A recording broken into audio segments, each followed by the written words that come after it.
शहजादाबाद के मुख्तलिफ इलाकों में 26 नवंबर यानी कि चारशंबे को पीने के पानी की सप्लाई में जुज़वी खलल पड़ने का इम्कान है। ये रुकावट कृष्णा फेज 1, फेज 2 और फेज 3 के पंपिंग स्टेशनों की मरम्मत और बिजली के इंतजामात में जरूरी कामों के सबब होगी। वाटर बोर्ड के मुताबिक नासिरपल्ली में वाक़े 132 केवी सब स्टेशन में खराब हो चुके करंट ट्रांसफार्मर CTS को तब्दील करने और बल्क फीडर्स की देखभाल के लिए सुबह 10 बजे से शाम 4 बजे तक 6 घंटे के लिए TS ट्रांसको की जानिब से बिजली की फराहमी रोक दी जाएगी। ये सब स्टेशन कृष्णा पानी पंपिंग मराकज को बिला रुकावट बिजली फराहम करते हैं, इसलिए उनके मरम्मत के दौरान पानी की सप्लाई मुतासिर रहेगी। जिन इलाकों में पानी की सब्राही मुतासिर रहेगी उनमें चामिनार, विनय नगर, बोजागुट्टा, रेड हिल्स, नारायणगुड़ा, एसआर नगर, मारेडपल्ली, रियासत नगर, कोकटपल्ली, साहेब नगर, हयात नगर, सैनिकपुरी, उपल, हफीजपेट, राजेंद्र नगर, मणिकोंडा, बोडुपल और मीरपेट शामिल हैं। वाटर बोर्ड ने मुतासर इलाकों के सारिफिन से दरख्वास्त की है कि वो पानी को एहतियात से इस्तेमाल करें, मरम्मत के दौरान पानी का गैर जरूर इस्तेमाल न करें। एहलकारों ने बताया है कि पंपिंग स्टेशनों को बिजली बहाल होते ही पानी की सप्लाई मामूल पर आ जाएगी। शहरियों से कहा गया है कि वो चारशंबे के रोज पानी की फराहमी में जुज़वी रुकावट के लिए तैयार रहें, क्योंकि ये मरम्मत शहर के पानी के निज़ाम की बेहतर कारकर्दगी के लिए जरूरी है।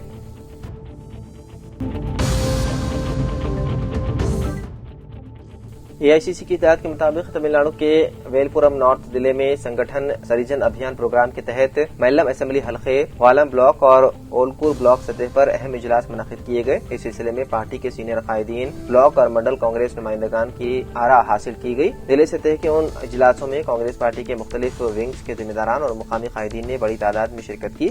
डिस्ट्रिक्ट कांग्रेस कमेटी के सदर के तकर्रुर के लिए इजलास में शरीक रहनुमाओं से 1-to-1 मुलाकातों के जरिए उनकी आरा रिकॉर्ड की गई।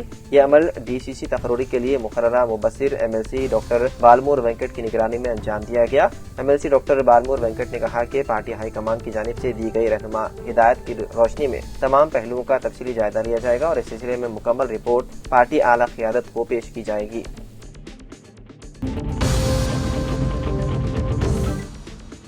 हैदराबाद के इलाके शालीबंडा में वाक़े गुमती इलेक्ट्रॉनिक्स में पीर की शाम बड़े पैमाने पर आग भड़क उठी, जिसके नतीजे में दुकान में मौजूद मुतादिद बरक़ी आलात में लगातार धमाके होने लगे। शदीद गर्मी के बाइस कई AC और वॉशिंग मशीन के कंप्रेसर के फटने की इत्तलात मौसूल हुई।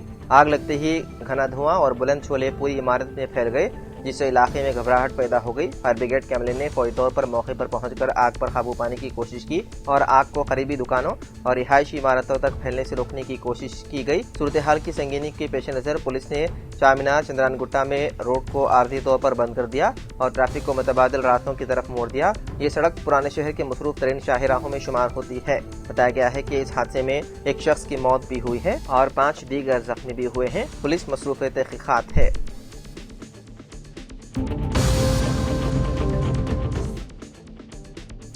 बेंगलुरु में आंध्र प्रदेश से ताल्लुक रखने वाली एक नौजवान लड़की का कत्ल किया गया। अनामिया जिले के बिकनवारी पल्ली से ताल्लुक रखने वाली 21 साला दिव्या श्री बेंगलुरु में BBM की पढ़ाई कर रही थी। उसकी दोस्ती प्रेम वर्धन नामी नौजवान से थी। प्रेम ने दिव्या श्री को अपने एक दोस्त के कमरे में ले जाकर कत्ल कर दिया और उसके बाद मौके से फरार हो गया।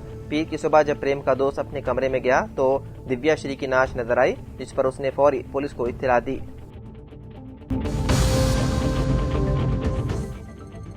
मजलिस बचाओ तहरीक के तर्जुमान अमजदुल्ला खान खालिद निजामाबाद में टिमरीज बॉयज 3 चिंदौर में तालिब इल्म शेख मूसा की मुश्तबा हालत में खुदकुशी करने के वाक़े की इत्तला पर निजामाबाद पहुंचकर उनके वालिद शेख हमीद से मुलाकात की और चिंदूर पहुंचकर तफसीलात हासिल करने के बाद शेख मूसा के मकान पर बातचीत कर रहे थे कि अचानक मजलिस इत्तेहादुल मुस्लिमीन के कारकुनों और कायदीन ने उन पर हमला करने की कोशिश की, जिस पर मुकामी अवाम ने उन्हें यहाँ से बचाते हुए बाहर ले गए। अमजदुल्ला खान खालिद ने इस वाक़े पर जबरदस्त एहतजाज करते हुए कहा कि मजलिस के कारकुन और कायदीन उन पर जानलेवा हमला करने की कोशिश की, लेकिन मुकामी अफराद ने उनकी मदद करते हुए महफूज तरीके से बाहर निकाल दिया। इस वाक़े में मजलिस बचाओ तहरीक ने मुतालिका पुलिस स्टेशन में शिकायत दर्ज करवाई और पुलिस ने उनको महफूज तरीके से पार्टी ऑफिस में मुंतकिल कर दिया।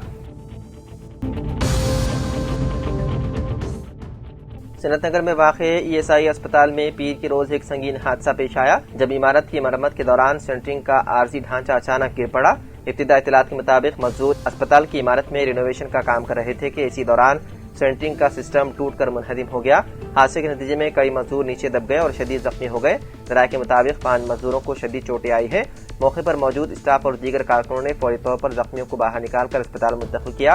حادثے کی اصل وجہ جاننے کے لیے تحقیقات جاری ہے، جبکہ رینوویشن کے دوران حفاظتی انتظامات پر بھی سوالات اٹھ رہے ہیں۔ پولیس نے موقع پر پہنچ کر معاملے کی چھان بین شروع کر دی۔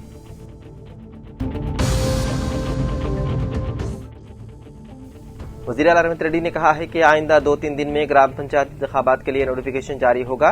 ترقی میں رکاوٹ بننے والوں کو ووٹ نہ دینے کی عوام سے اپیل کرتے ہوئے کانگریس کو بھاری اکثریت سے کامیاب بنانے کی اپیل کی۔ کوڑنگل کو عالمی تعلیم کے مرکز میں تبدیل کرنے کا اعلان کیا۔ وزیر اعلیٰ نے اپنے اسمبلی حلقے کوڑنگل میں 103 کروڑ روپے کے ترقیاتی کاموں کا سنگ بنیاد رکھنے کے بعد خطاب کرتے ہوئے کہا کہ کانگریس حکومت عوام سے کیے گئے تمام وعدوں کو پورا کر رہی ہے۔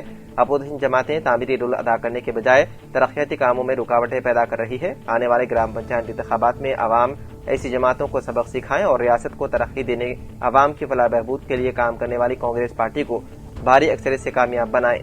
وزیر اعلیٰ نے کہا ہے کہ کوڑنگل میں 5,000 کروڑ روپے کے مصارف سے ایجوکیشن کیمپس تعمیر کیا جا رہا ہے۔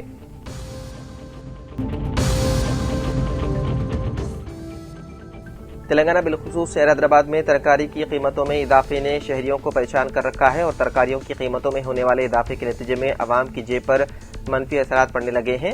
بتایا جاتا ہے کہ ریاست میں بارش دیر تک جاری رہنے کے نتیجے میں کاشت پر ہونے والی منفی اثرات کے نتیجے میں ترکاریوں کی قیمت میں اضافہ ریکارڈ کیا جا رہا ہے۔ محکمہ زراعت کے عہدیداروں نے بتایا ہے کہ ریاست تلنگانہ کے اضلاع اور دونوں شہروں کے نواحی علاقوں میں جو ترکاریاں پیدا ہوتی ہے، گزشتہ ماہ کے اواخر میں ہونے والی بارشوں کے نتیجے میں ترکاریوں کی کاشت کو نقصان پہنچا ہے، اسی لیے ترکاریوں کی قیمتوں میں اضافہ ریکارڈ کیا جانے لگا ہے۔ عہدیداروں کے مطابق آئندہ 2 ہفتوں کے دوران اگر موسم معمول کے مطابق رہتا ہے تو ایسی صورت میں ترکاریوں کی قیمت معمول پر آنے کی قوی امکانات ہیں۔